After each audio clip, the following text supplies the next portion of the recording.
Hey students, welcome back to youth group. Tonight we will be still continuing our game of the quarantine games with the prize of some premium toilet paper. So the way this game's going to work is called Faseketball. So if my contestants can come out here, they have these baskets on their heads and they also have these balls. The first one to make 3 balls in the other person's head wins the toilet paper. So I'm going to back up, and these students are going to take a few feet apart steps. All right, are you guys ready? Yes, sir, ready. Drew's going to throw the first ball. Are you ready? Ready. Start. Up and over. Daniel goes up and over. Drew goes 6-1. It is 1-0. 2-0. It is 2-0. It is 1-2. Game time. Oh, he rims out. All right, Daniel has. It is 2-2. This could be game time. Oh! Game over. Do you guys want to do best of 3? Yeah. No, the toilet paper champion, Drew Dyer. All right, so now we're going to go to our time of worship.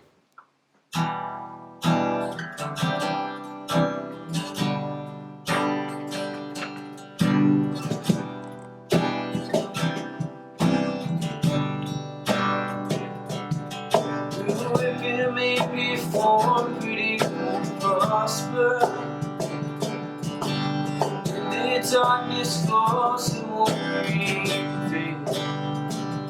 Cause the God I serve knows only how to try you on.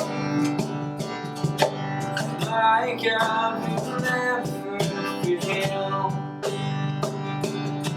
Oh, my God will never fail. I'm gonna see you victory. I'm gonna see you victory. For the battle belongs to the Lord.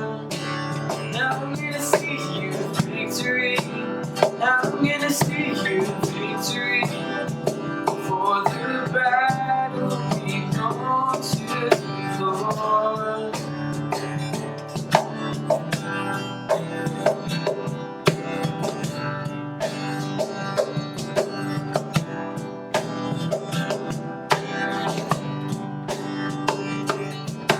There's power in the mighty name of Jesus.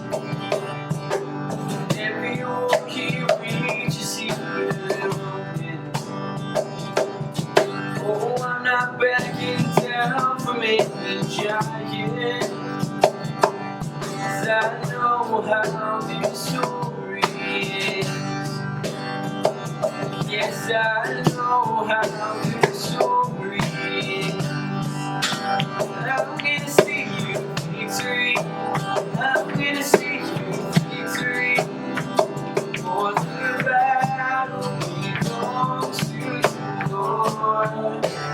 I'm gonna see you victory. I'm gonna see you victory. For the battle belongs to the Lord.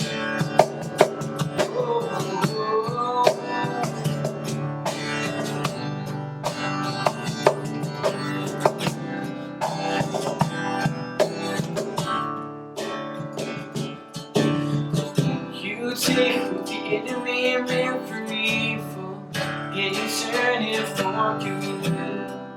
You turn it for good. You take what the enemy meant for evil, and you turn it for good. You turn it for good. You take what the enemy meant for evil, and you turn it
I'm gonna sing you victory. I'm gonna sing you victory. For the battle belongs to the Lord.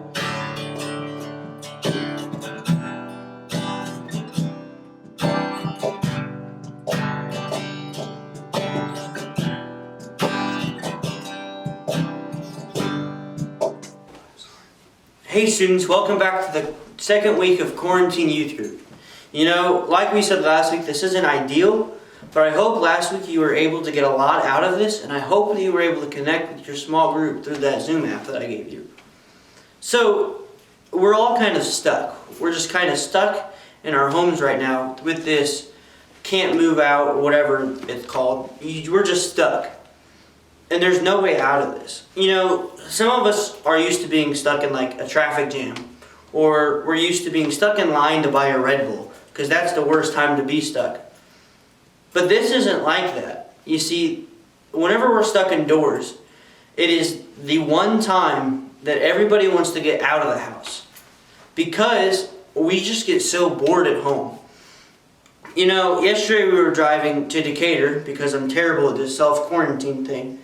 And Drew mentioned that there are actually people now at the parks. Because as soon as we're told to stay indoors, everybody wants to go outdoors. On our way through Decatur, every park we looked at was filled with people in it. And there wasn't one park that was empty. And just like we are stuck, there were a few people in the Bible times that were stuck too. And one of them was Paul. Paul was stuck while writing a bunch of these different letters to these churches.